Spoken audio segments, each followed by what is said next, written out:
tu t'es arrêté sur cette vidéo, c'est que tu aimerais savoir peut-être comment on peut distinguer le fameux lien de flammes jumelles grâce à l'astrologie. Alors, avant que je te donne les 3 marqueurs hyper simples à vérifier, même pour ceux qui s'y connaissent pas en astro, je tiens ici à rappeler quelle est ma définition du lien de flammes jumelles. Donc je pars du principe que, à la base, les flammes jumelles, même si c'est devenu tout et n'importe quoi au fil des années, ça décrit ce lien, très rare donc, qui parle d'une âme qui aurait été scindée en deux et qui du coup serait incarnée en 2 corps, donc une personne portant la polarité masculine et une personne portant la polarité féminine. Donc il y a divers liens d'âme, mais on en a fait tout un pataquès de ce lien-là. Et il se trouve qu'on peut le trouver, on peut mettre le doigt dessus en faisant ce qu'on appelle une synastrie, d'accord? Donc superposer ton thème au thème de l'autre et voir un petit peu certaines choses pour définir un lien d'âme scindé en deux. Alors, 3 marqueurs hyper simples. Si tu les as les 3, il va falloir approfondir l'étude, d'accord? Parce que ces 3 marqueurs que je vais te donner ici ne suffisent pas à dire si tu es dans un lien d'âme scindé ou pas. Par contre, ça te laisse une possibilité de l'être. Mais en revanche, si il t'en manque ne serait-ce qu'un seul, tu n'es pas dans un lien d'âme scindé en deux. Ça veut dire que tu es dans un autre lien d'âme, où tu as une âme à toi qui est bien porteuse des 2 polarités, même s'il y en a une qui est dominante par rapport à l'autre, et que ton autre a une âme bien à lui, ou à elle, d'accord, porteuse aussi des 2 énergies, même s'il y en a une qui est dominante par rapport à l'autre. Okay, donc on n'est pas tout à fait dans le même cadre et dans les mêmes défis à relever dans les liens d'âme scindés ou dans les liens entre 2 âmes qui ne sont pas scindées à la base. Donc c'est pour ça. Je vais te donner donc 3 marqueurs relativement simples à vérifier, même pour ceux qui ne pratiquent pas l'astrologie. Donc je répète, si tu les as les 3, ça ne fait pas de toi une âme scindée en deux avec ton partenaire ou ta partenaire. Ça te permet de franchir le niveau 2, on va dire. Ok? Donc, premier marqueur à avoir pour prétendre être dans ce genre de lien. Le même signe d'ascendant. Voilà, il faut que tu aies le même signe d'ascendant que ton autre. Pourquoi? Parce que l'ascendant, en astrologie karmique, c'est la porte d'incarnation de l'âme. C'est-à-dire que le maître de l'ascendant va donner la vibe de ton existence et surtout va donner un peu la façon avec laquelle ton âme a décidé d'évoluer dans cette incarnation. Donc il est relativement logique, si tu fais partie de la même âme avec ton autre, que vous ayez le même signe d'ascendant. L'ascendant va donner la planète maîtresse de l'existence, celle qui va donner la vibe de fond à ton existence. Donc un ascendant lion régi par le soleil n'aura pas véritablement le même chemin ou la même trame de fond qu'un ascendant balance, par exemple, ou qu'un ascendant cancer qui est régi par la lune. Tu vois? Donc effectivement, il faut, si on est issu d'une seule et même âme à la base, il faut qu'il y ait cette trame de fond en commun. Donc même signe d'ascendant. Pour ceux qui s'y connaissent un tout petit peu plus en astrologie, vérifiez si vous avez le même signe d'ascendant que votre autre, si vous avez bien le même fond de ciel. Voilà, ça c'est le point numéro 1, petit b. Vérifiez que vous n'avez pas d'interception. D'accord? Parce que la maison 4, donc le fond de ciel, la cuspide de la maison 4, le fond de ciel, va parler certes de karma transgénérationnel, familial, mais aussi des origines de l'âme, du karma originel de l'âme. D'accord? Donc, même ascendant, entre parenthèses, même fond de ciel. Enfin, même signe qui régit le fond de ciel. Voilà. Donc là, on a déjà un marqueur assez important. Mais déjà, même signe d'ascendant.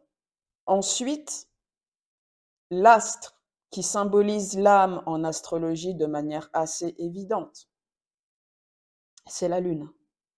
Donc, si vous êtes issu d'une seule et même âme, il est relativement logique que vous ayez la Lune au même endroit. Donc, même signe, même maison. D'accord? Donc, si vous avez le même signe d'ascendant, vous avez à peu près la même répartition des maisons zodiacales. D'accord? Donc, si vous avez le même signe lunaire que votre autre, il y a quand même beaucoup de chances pour que vous ayez aussi la même maison. D'accord? Donc, la Lune, le signe lunaire va donner la façon dont l'âme a décidé aussi d'évoluer, les blessures qu'elle est venue régler, les défis, enfin, ça va donner quand même plein d'informations sur l'âme. Je ne rentre pas dans les détails ici, parce que je veux rester simple, parce qu'on a cherché à faire de ce lien quelque chose d'hyper compliqué à distinguer, discerner, on a focus que sur les ressentis et tout ça. En fait, ça a perdu plein de gens. Donc moi, je vous apporte des éléments très concrets, qui sont simples à vérifier. Merci Google de nous donner accès à des sites qui nous permettent de voir notre thème astral, accessoirement, mais voilà, ça peut quand même guider pas mal de gens.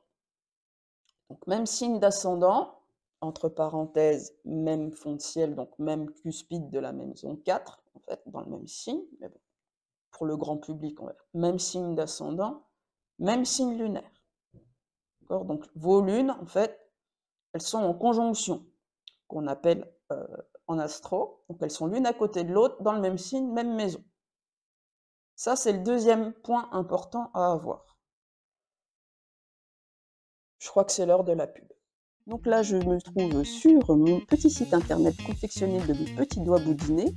Donc je te le présente succinctement. Tu vois, tu peux prendre rendez-vous directement en appuyant ici. On va aller directement dans les services. Donc tu vois, tu as de la cartomancie, donc avec des guidances liens d'âme, une guidance individuelle. Tu as plein de services astro et tout trop bien, tu vois. Et puis tu as aussi de la kinésiologie qui ne se fait qu'en présentiel à Dijon à mon cabinet. Voilà, si ça t'intéresse. Et puis tu peux aussi voir quelques avis de consultants pour te mettre en confiance. Donc merci d'avoir écouté. N'hésite pas à réserver ta séance ou à me commander un service. À bientôt. Alors troisième point, comme un lien d'âme scindé en deux est une réharmonisation de la polarité masculine et de la polarité féminine au sein d'une seule et même âme, eh bien, il est assez logique, encore une fois, qu'en synastrie, donc quand vous superposez votre thème et celui de l'autre personne, qu'il y ait une opposition entre le soleil de l'un et la lune de l'autre. Le soleil représente l'énergie, c'est un luminaire, l'énergie masculine. La lune représente l'énergie féminine. D'accord? Donc, il faut qu'il y ait une opposition entre soit votre soleil et la lune de l'autre personne, soit le soleil de l'autre personne et votre lune à vous. Le porteur du soleil dans cette opposition sera donc le porteur de la polarité masculine. Je parle bien d'âme scindée en deux. D'accord? Donc il faut qu'il y ait une réharmonisation entre ces deux pôles et c'est le propre de l'opposition. L'opposition va créer une attraction-répulsion entre deux pôles opposés. Ma foi, opposition Soleil-Lune dans un lien d'âme scindé, opposition entre polarité masculine et féminine, ça me semble relativement logique. D'accord? Donc voilà, les trois marqueurs à avoir pour moi, pour prétendre être dans un lien de flamme jumelle, c'est-à-dire dans un lien d'âme scindé en deux. D'accord? Alors, ce que je tiens à répéter encore avant de clôturer cette vidéo courte, c'est que ce n'est pas, encore une fois, parce que vous n'êtes pas dans ce genre de lien, que le lien d'âme que vous vivez n'est pas important, impactant, voué à être, exigeant, rempli d'amour, un amour absolu, ou que sais-je encore, hein. Mais bon, comme il y a eu beaucoup de fantasmes sur le parcours FJ ou le lien FJ, voilà, ça peut heurter pas mal de croyances et de convictions.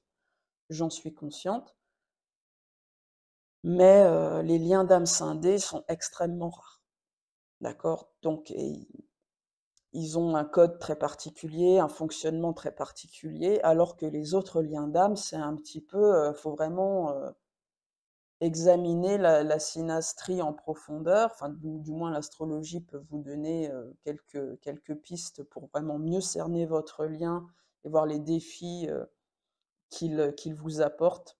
Voilà. Si vous n'avez pas ces 3 points-là, vous ne pouvez absolument pas dire que vous êtes polarité yin et que votre autre est polarité yang ou l'inverse, d'accord? C'est vous avez tous les 2 énergies en vous, c'est juste qu'il y en a une dominante par rapport à l'autre et il faut quand même bien se le dire, généralement la femme est plus portée sur le yin et l'homme est plus porté sur le yang. C'est normal, voilà. Bon, parfois c'est inversé, mais bon, hein, parce qu'il y a quand même beaucoup de confusion là-dessus. Mais en tout cas, voilà, vous avez 3 éléments assez simples à vérifier qui vous permettent de voir si vous êtes bien dans un lien d'âme scindée ou pas, donc dans un lien de flamme jumelle, effectivement. Donc il y en a, les liens d'âme où l'âme n'est pas scindée, bah, après il y a des noms différents. Moi, c'est vrai que je parle d'âmes sœurs spirituelles, donc c'est-à-dire d'âmes sœurs qui sont pas issues du même œuf cosmique, mais qui se connaissent depuis l'éternité, qui ont beaucoup d'incarnations ensemble et qui sont venus régler plein de trucs et c'est comme s'ils avaient décidé d'évoluer ensemble d'incarnation en incarnation, mais du coup, ils ont ramené beaucoup de bagages et cetera. Enfin bref. Mais il y a quand même une part de libre arbitre sur est-ce qu'on est pieds et poings liés, puis on doit finir ensemble, tout ça. Je pense qu'une fois que le travail est fait, le travail d'épuration est fait, ou de dépassement des blessures, ou des mémoires traumatiques, etc., il y a quand même une part de libre arbitre qui arrive, ce qui n'est pas le cas dans un lien d'âme scindé. Et puis aussi, je dis âme jumelle, donc des âmes qui ont les 2 énergies en elles, mais qui sont issues du même œuf cosmique. Donc il y a vraiment un sentiment de familiarité particulière.